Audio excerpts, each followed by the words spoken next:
Hello everyone. So as I promised you all in my previous video that I am going to make video on biology कि हम इसको कैसे 3 months में cover कर सकते हैं एंड ये वीडियो देखने के पहले बेसिकली ये जो मैंने बनाया है चार्ट ये मेरी आइडियोलॉजी है, ठीक है। तो अगर तुम अपने पेज से पढ़ रहे हो अच्छे से और तुमको हर चीज़ समझ में आ रहा है और तुम्हारी प्लानिंग बन गई है तो तुम इस वीडियो से आइडिया ले सकते हो। अदरवाइज़ अगर तुम बायोलॉजी अगर स्टार्ट करने जा रहे हो और तुम चाहते हो कि तुम बायोलॉजी बहुत जल्दी ख़त्म कर दो तो या this video is for you.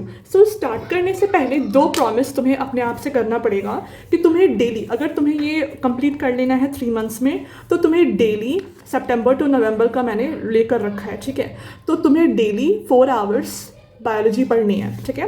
और दूसरी चीज़ तुम्हें क्या करना है कि तुम्हारा कंसिस्टेंसी ब्रेक नहीं होना चाहिए। इट इज़ नॉट समथिंग अगर तुम 4 घंटे भी नहीं पढ़ पा रहे हो बायोलॉजी और बाकी तो फिजिक्स केमिस्ट्री पढ़नी है तो ऑब्वियसली मंथ्स कम बचे हैं तो तुम्हें इतनी तो आवर्स देने पड़ेंगे और सिटिंग लगाने पड़ेंगे।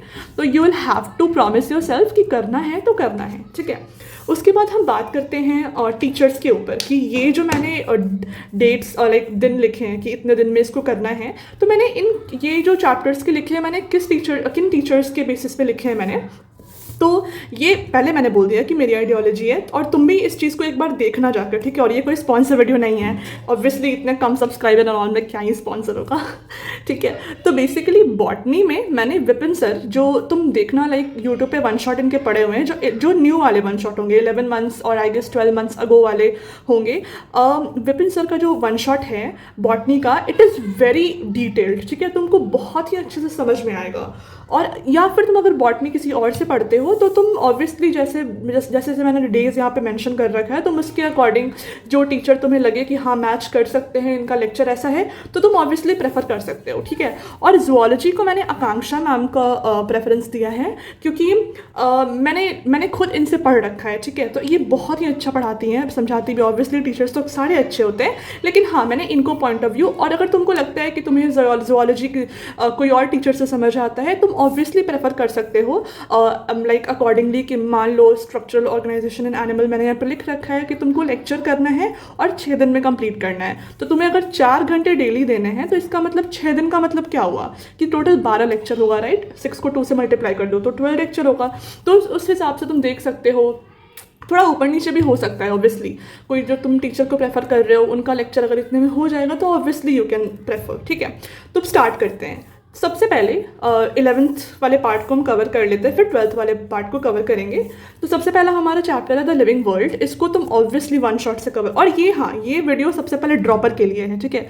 तो क्योंकि ड्रॉपर्स क्या है कि ऑब्वियसली बायोलॉजी तो अच्छे से पढ़ते ही हैं, है ना। तुम्हारी अंडरस्टैंडिंग थोड़ी ना थोड़ी होती है अगर फिजिक्स केमिस्ट्री तुमने नहीं पढ़ी भी होगी तो बायोलॉजी सब पढ़ते हैं, ठीक है। और फ्रेशर्स के लिए ये क्यों नहीं है, अगर तुम्हारा बायोलॉजी बहुत ही अच्छा है तो तुम इसको प्रेफर कर सकते हो। अदरवाइज तुमको एक अंडरस्टैंडिंग पहले बिठानी पड़ेगी तभी तुम 1 शॉट की तरफ मूव करना, ठीक है। ओके सबसे पहले so this video is obviously for dropper और तुम अच्छे से इसको फॉलो कर सकते हो। तो हम स्टार्ट करते हैं। यहाँ पे सबसे पहले बेसिकली लिविंग वर्ड मैंने लिख रखा है 11 से स्टार्ट करते हैं। इसको तुम आराम से 1 शॉट से कवर कर सकते हो और 1 दिन में आराम से कवर हो सकता है।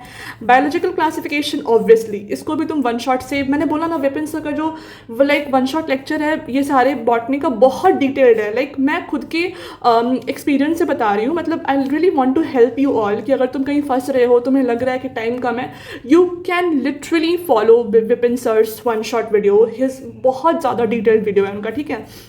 तो तुमने 2 दिन लगाया, ठीक है। अब देखो बायोलॉजिकल क्लासिफिकेशन अगर तुम जाओगे देखने हो तो उनका आई गेस 3 घंटे कुछ मिनट का है या फिर 4 घंटे का होगा। तो तुम इसको 1 दिन में कवर कर सकते हो अगर तुम 4 घंटे पढ़ रहे हो तो। बट मैंने 2 दिन क्यों दिया है, क्यों तुम अच्छे से पढ़ लो उसको, है ना। तुम मान लो 3 घंटे पढ़े 1 घंटा क्वेश्चन कर लिए, फिर कल हो के 3 घंटा NCERT पढ़े 1 घंटा क्वेश्चन प्रैक्टिस कर लिए। इस तरीके से तुम कर सकते हो। उसके बाद प्लांट किंगडम की बात करें इसको भी तुम 1 शॉट से कवर कर सकते हो। इसमें कुछ पार्ट्स होते हैं जहाँ पे थोड़ा स्पोरोफिल वगैरह का कॉन्सेप्ट समझना होता है तो तुम छोटे छोटे वीडियोस को प्रेफर किया, इसीलिए मैंने 2 दिन, इसको तुम 1 दिन में कर सकते हो, ठीक है। बट मैंने 2 दिन दिया है कि हो सकता है कुछ टॉपिक तुमको और डिटेल में समझना हो, है ना, कि तुम्हें बेसिकली अंडरस्टैंडिंग बन जाए बस, है ना। तो तुम इसको 2 दिन में कवर कर लोगे। एनिमल किंगडम के लिए थोड़ा सा चाहिए होगा लेक्चर, तो लेक्चर कर लो इनका 4 दिन, मतलब कि बेसिकली इसमें लेक्चर्स कितने होने चाहिए टीचर के, अगर 4 डेज तुम दे रहे हो तो ऑब्वियसली 8 लेक्चर होंगे तभी तुम 4 दिन में कवर कर पाओगे, है ना। फिर morphology of flowering plants obviously इसको भी तुम रटने वाला चीज़ है, इसमें भी वन शॉट से कर लो, समझने की उतनी है नहीं, बस फैमिली वाला चीज़ है तो फैमिली को तुम किसी भी लेक्चर से 1 घंटे का लेक्चर तुम देख सकते हो अच्छे से और समझ में आ जाएगा, वो भी तुम रटने वाला ही है, थोड़ा बहुत कॉन्सेप्ट तुमको समझना होता है।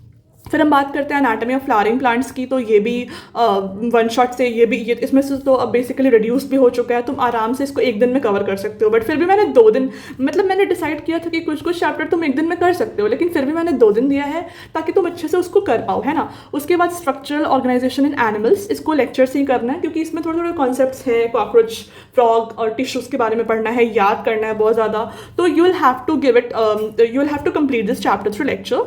तो तुम इसमें 6 दिन लगा सकते हो एंड इसके अकॉर्डिंग तुम चैप्टर, मतलब मैं बार बार रिपीट कर रही हूँ कि ये तुम बस सीखो, इससे सीख सकते हो, तुम्हारा जो प्लान है तुम उसके अकॉर्डिंग करना, ठीक है, और तुम इस प्लान को भी आराम से एग्जीक्यूट कर सकते हो, ठीक है। उसके बाद बायोमोलिक्यूल तुम्हारा हो गया, लेक्चर करो इसमें भी, क्योंकि इसमें भी समझने वाली चीज़ें हैं थोड़ी, है ना, और केमिस्ट्री में भी बायोमोलिक्यूल है तो तुम वो भी थोड़ा समझ जाओगे अगर तुम यहाँ पे अच्छे से दे दिए लेक्चर के थ्रू तो। और ये इसको तुम 4 दिन में कंप्लीट कर लो, मतलब मैंने दिन भी लिख रखे हैं और मैंने कैलकुलेट करके टोटल 91 डेज आ रहे हैं, ठीक है। तो तुम आराम से, अगर तुम कंसिस्टेंसी अपना मेंटेन करते हो और तुम डेली 4 आवर्स देते हो, you will be able to complete your full biology. तुम्हारा सिलेबस कंप्लीट होना चाहिए, क्योंकि क्या होता है ना कि एक बार तुम्हारा अगर सिलेबस कंप्लीट हो जाए तो तुम आराम से रिविजन कर सकते हो, तुमको ये टेंशन नहीं रहेगा कि अरे मैंने ये नहीं पढ़ा वो नहीं पढ़ा। इट्स लाइक कि मैंने सब कुछ पढ़ा है, अब मुझे रिवाइज करना, तो तुम्हें टाइम कम देना पड़ेगा। अगर तुम अभी के इनिशियल पीरियड में 4 आवर्स दोगे तो तुम्हारे 3 महीने बायोलॉजी चलेगा, बाकी तुम मान लो तुम 10 घंटे पढ़ते हो या फिर 11 घंटे, क्योंकि इतना तो लगाना ही पड़ेगा यार, ठीक है, तो 4 घंटे पढ़ रहे हो तुमने, बाकी 5-6 घंटे पढ़ लिए फिजिक्स केमिस्ट्री। जैसे ही तुम्हारा ये कंप्लीट हो जाएगा बायोलॉजी, तो उसके बाद तुम्हारा अब टाइम आएगा कि तुम्हें अपने फिजिक्स को स्ट्रॉन्ग करना है, तुमने फिजिक्स भी पढ़ते रहना है, और फिर जब तुम बायोलॉजी रिवाइज करते रह जाओगे तो ये तो बहुत ही ईजी हो जाएगा, है ना। तो उसके बाद बेसिकली हम बात करते हैं सेल साइकिल डिविजन में 3 थे, इसको लेक्चर से कर लो क्योंकि समझने वाली चीज़ है। फोटोसिंथेसिस को तुम आराम से 1 शॉट से कर सकते हो, कोई इसमें लोड का नहीं है। बट हाँ, रेस्पिरेशन में बेसिकली जैसे कुछ कुछ रिएक्शंस ग्लाइकोलाइसिस वगैरह वाले आते हैं, और तो देखो अगर तुमको लग रहा है कि तुम्हें कुछ कुछ टॉपिक्स नहीं समझ आई 1 शॉट से, तो तुम ऑब्वियसली उस टॉपिक से तुम टॉपिक को सर्च करो, तुमको 15 से 20 मिनट या फिर मैक्स टू मैक्स आधे घंटे का लेक्चर मिल ही जाएगा उस टॉपिक पे, ठीक है। या तुम ऋतु राटेवाल मैम को फॉलो कर सकते हो, उनका भी लेक्चर काफ़ी सिंपल और बहुत अच्छे से समझाती हैं वो, है ना।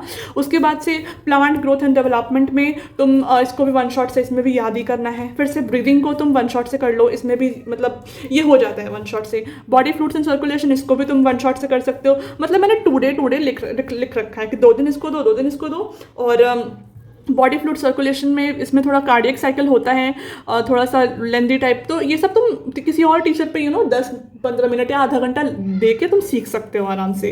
तुम्हें बस ये नहीं करना है कि तुम लेक्चर ही देके जा रहे हो, ठीक है। उसके बाद तुम्हें स्मार्टली पढ़ाई करना है ना। एक्सक्रीशन तुम 3 दिन में कर लो, क्योंकि इसमें थोड़ा सा काउंटर करेंट मैकेनिज्म और कुछ कुछ एब्जॉर्प्शन रीअब्जॉर्प्शन वाले पार्ट्स हैं, थोड़ा समझना है इसको अच्छे से, तो तुमको समझना पड़ेगा। And then we have locomotion and movement, इसको भी तुम लेक्चर से करो, है ना, 3 दिन दे दो। न्यूरल कंट्रोल एंड कोऑर्डिनेशन को तुम इसको भी लेक्चर से कर लो। और केमिकल कंट्रोल एंड इंटीग्रेशन तो ऑब्वियसली तुम इसको 1 शॉट से कर सकते हो, याद ही करना है इसमें ज़्यादातर, और कुछ कुछ कॉन्सेप्ट समझना है तो वो भी तुम समझ लोगे आराम से, है ना। बस टीचर्स तुमको अच्छे चूज़ करने पड़ेंगे, जो कि बहुत ही तुमको, मतलब तुमको अपने टीचर्स ऑब्वियसली सारे अच्छे होते हैं, सब अच्छा पढ़ाते हैं, बस तुमको अपने अकॉर्डिंग टीचर सेलेक्ट करने हैं। ऑब्वियसली ऑनलाइन रिसोर्सेज भी बहुत ज़्यादा ही हैं तो तुम कर सकते हो। उसके बाद हम 12th का बात करते हैं, तो सेक्सुअल रिप्रोडक्शन फ्लावरिंग प्लांट, इसमें थोड़ा सा कॉन्सेप्ट है, बाकी सब रटने वाला ही है, तो इसको तुम 2 दिन में 1 शॉट से कर लो। विपिन सर बहुत ही अच्छा पढ़ाया है, बहुत ही अच्छा पढ़ाया इन्होंने। फिर से ह्यूमन रिप्रोडक्शन में तुम 5 डेज दो, तुम लेक्चर से करो इसको, क्योंकि इसमें समझने वाली बहुत सारी कॉन्सेप्ट्स हैं। रिप्रोडक्टिव हेल्थ तो ऑब्वियसली याद करने वाला है, इसको तुम 1 दिन में कवर कर सकते हो 1 शॉट से। Principle of inheritance and variation, तुम इसको 6 दिन दो। ये तो ऑब्वियसली जेनेटिक्स वाले पार्ट तो तुमको यार लेक्चर से करना पड़ेगा, क्योंकि ये समझने वाली टॉपिक है। उसके बाद इवोल्यूशन को तुम 3 दिन, इसको भी लेक्चर से कर लो, इसमें भी समझना थोड़ा कन्फ्यूजन क्रिएट करता है ये चैप्टर, तो तुम इसको कर सकते हो। And then we have human health and diseases, तो इसको भी तुमको लेक्चर से करना है, क्योंकि इसमें भी बहुत सारी चीज़ें समझने को है। Then microbes and human and welfare, इसको आराम से 1 शॉट से कवर कर सकते हो। देन बायो, मतलब मैंने बोला ना 1 शॉट से कवर करो, तुम्हें कुछ ना कुछ थोड़ा सा दिक्कत हो, बस थोड़ा सा 20 मिनट का बहुत सारा वीडियोस पड़ा हुआ है, तो मुझसे समझ लो, है ना, कुछ वो टॉपिक्स नहीं समझ में आ रहा है तो। फिर बायोटेक्नोलॉजी एंड प्रिंसिपल प्रोसेस को तुम लेक्चर से कर लो, 4 डेज लगेंगे तुम्हें। बायोटेक्नोलॉजी एंड इट्स एप्लीकेशन को तुम 2 दिन में कर सकते हो, 1 शॉट से कर सकते हो। ऑर्गेनिज्म एंड पॉपुलेशन को तुम 1 दिन 2 और 1 शॉट से कर लो। ये तो ऑब्वियसली एक दिन में तुम कवर कर सकते हो, है ना। ये भी मैंने बेसिकली विपिन सर के वो उनसे किया था, मतलब आधा हो ही गया था मेरा, ठीक है। तो बहुत ही अच्छा पढ़ाया उन्होंने। एंड तुम ये सब करने से पहले 2 प्रॉमिस याद रखना कि तुम्हें डेली 4 आवर्स करने हैं एंड कंसिस्टेंसी, तुम्हारा ब्रेक नहीं होना चाहिए, करना है तो करना है, ओके। तो अब हम आते हैं बेसिकली क्वेश्चन प्रैक्टिस पे, ठीक है। कि बस पढ़ते रहना है क्या, क्वेश्चन प्रैक्टिस नहीं करना है? करना है, ऑब्वियसली करना है। ऑब्वियसली जब तुम टीचर से पढ़ रहे हो या तुम 1 शॉट लेक्चर देख रहे हो तो तुम्हें लेक्चर के बाद ऑब्वियसली टीचर्स क्वेश्चन कराते हैं, तुमने वो क्वेश्चन कर लिया। अगर तुम कोचिंग में पढ़ रहे हो ऑफलाइन या ऑनलाइन तो तुमने उसका DPP कर लिए। उसके बाद सारे चैप्टर कंप्लीट होने पे सारे मिसलेनियस क्वेश्चन कर लिया, लास्ट 10 ईयर्स का PYQ तुम कर लो। और NCERT को जब तुम पढ़ोगे तो बेसिकली तुम इसको ना क्वेश्चन ऐसे पढ़ो कि इस लाइन से कैसे क्वेश्चन बन सकता है एंड उस लाइन से असर्शन रीजन कैसे बन सकता है। तुमको अपने आप को हर लेयर पे रेडी करना है। और उसके बाद से डायग्राम्स को भी अच्छे से देख लो, है ना। और सबसे और 1-2 चीज़ और मुझे बात करनी थी बायोलॉजी के लिए ही। ऐसे तो ये सारे कॉम्पिटिटिव एग्जाम में ही वैलिड बहुत ही इंपॉर्टेंट रोल प्ले करता है, बट मैं बायोलॉजी में मेजरली इसका बात करती हूँ दैट स्पेस्ड रेपिटेशन और एक्टिव रिकॉल। बेसिकली जब एक्टिव रिकॉल का मतलब कि तुमने एक लेक्चर देखा, तुमने लेक्चर बंद किया और तुम अपने दिमाग पे फोर्स डालो कि क्या क्या सर ने या मैम ने पढ़ाया है, ठीक है। तो ऐसे क्या होगा ना कि तुम्हारे ब्रेन में कैपेसिटी बढ़ेगी चीज़ों को याद करने की। And spaced repetition is basically कि तुमने आज पढ़ा वो चीज़ और तुम कल या आज ही उसी दिन तुमने रिवाइज किया एक बार और फिर 3 दिन के बाद उसको रिवाइज करना है, फिर उसको 7 दिन के बाद रिवाइज करना है, फिर 14 डेज के बाद रिवाइज करना है, फिर 30 डेज पे रिवाइज कर लेना है। तो obviously competitive exam is the game of revision. तुम जितना ज़्यादा रिविजन करोगे उतनी चीज़ें तुम्हें याद होंगी और तभी तुम वो क्वेश्चन को सॉल्व कर पाओगे। So hope you like the video, और तुम्हें अगर अच्छी लगी तो प्लीज़ लाइक करो एंड सब्सक्राइब करो चैनल को। And whatever videos you want to watch, तुम्हें जो टॉपिक से रिलेटेड तुम्हें वीडियो चाहिए तो प्लीज़ कमेंट डाउन और अपना फीडबैक ज़रूर देना कि ये तुम्हें स्ट्रैटेजी अच्छा लगा या नहीं। Thank you so much.